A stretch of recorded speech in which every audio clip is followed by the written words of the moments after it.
हम अपनी जिंदगी में क्या हासिल कर चुके हैं, इस पर ध्यान देने की बजाय हम अक्सर दूसरों की जिंदगी को देखकर अपनी खुशियों को नजरअंदाज कर देते हैं। आज की इस कहानी में हम जानेंगे कि असली खुशी कहाँ छिपी होती है और कैसे अपनी जिंदगी के छोटे छोटे पलों की कद्र करनी चाहिए। ये कहानी है एक छोटे से पक्षी की, लेकिन इसका संदेश हम सभी के दिल को छू लेगा। एक विशाल जंगल था जहाँ कई तरह के जीव जंतु रहते थे। उसी जंगल में एक कौवा भी रहता था। वह हमेशा खुश रहता था क्योंकि उसकी इच्छाएं सीमित थीं। अपनी काली पंखों वाली जिंदगी से कोई शिकायत नहीं थी। हर सुबह वह खुले आसमान में उड़ता, अपनी पसंद का खाना ढूंढता और पेड़ों की शाखाओं पर गुनगुनाते हुए दिन बिता देता। लेकिन एक दिन जब कौवे की नजर एक हंस पर पड़ी तो उसकी सोच बदल गई। हंस का सफेद चमकदार रूप देखकर कौवा सोच में पड़ गया। उसने खुद से कहा, क्या मैं इतना सुंदर क्यों नहीं हूं? ये हंस तो बहुत खुश रहता होगा। कौवा हंस के पास गया और उससे पूछा, भाई, तुम तो इस जंगल के सबसे सुंदर पक्षी हो। तुम बहुत खुश रहते होगे, है ना? हंस ने मुस्कुराते हुए जवाब दिया, हाँ, मैं पहले बहुत खुश रहता था, लेकिन एक दिन मैंने तोते को देखा। उसकी तो बात ही अलग है।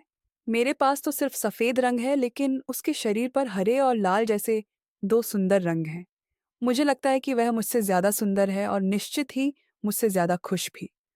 हंस की बात सुनकर कौवे ने सोचा, तोता तो और भी सुंदर है। मुझे उससे मिलकर जानना होगा कि वह कितना खुश है। कौवा तोते के पास पहुंचा और उससे पूछा, भाई, तुम्हारे तो दो दो रंग हैं। तुम तो बहुत खुश होगे, है ना?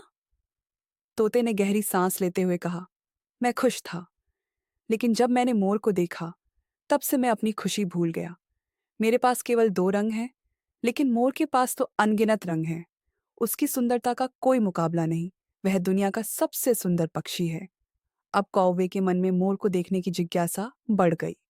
उसने ठान लिया कि अब मोर से मिलकर ही रहेगा। लेकिन पूरे जंगल में ढूंढने के बाद भी उसे मोर नहीं मिला। खोजते खोजते वह एक चिड़ियाघर जा पहुंचा, जहां उसने देखा कि मोर को देखने के लिए बड़ी भीड़ जमा थी। लोग मोर की तस्वीरें ले रहे थे, उसे खाना खिला रहे थे और उसकी सुंदरता की तारीफ कर रहे थे। कौवे ने भीड़ के हटने का इंतजार किया। जब मोर अकेला हुआ तो कौवा उसके पास गया और पूछा, भाई, तुम तो इस दुनिया के सबसे सुंदर पक्षी हो। तुम्हारे पास अनगिनत रंग हैं। लोग तुम्हें देखने आते हैं। तुम्हें तो सबसे ज्यादा खुश होना चाहिए, है ना? मोर ने उदास स्वर में कहा, भाई, मैं सुंदर तो हूं, लेकिन इस सुंदरता की वजह से मुझे इस चिड़ियाघर में कैद कर दिया गया है। मैं अपनी मर्जी से उड़ भी नहीं सकता। तुम्हें पता है, मैंने कई बार सोचा कि काश मैं तुम्हारी तरह होता। तुम आजाद हो, जहां चाहो जा सकते हो। तुम्हें किसी पिंजरे में बंद नहीं किया गया। मोर की बात सुनकर कौवा चौंक गया। वह सोचने लगा, मैं तो अब तक दूसरों की खूबसूरती और खुशियों को देखकर खुद को छोटा समझ रहा था, लेकिन असल में तो मैं सबसे खुश हूं। मेरे पास जो आजादी है, वह सबसे बड़ी खुशी है। उस दिन के बाद से कौवे ने अपनी जिंदगी की अहमियत समझ ली। उसने अपनी काली पंखों वाली साधारण जिंदगी को सबसे खूबसूरत मान लिया। अब वह दूसरों से तुलना करने के बजाय अपनी जिंदगी को खुशी खुशी जीने लगा। मैसेज: खुशी की असली कुंजी अपनी जिंदगी की अहमियत समझने और उसकी कद्र करने में है। जब हम दूसरों से तुलना करना बंद कर देते हैं, तभी हमें अपनी असली खुशियों का एहसास होता है। हर व्यक्ति की जिंदगी में कुछ ना कुछ खास होता है, इसलिए जो हमारे पास है उसकी कद्र करें, क्योंकि वह किसी और के लिए सपना हो सकता है।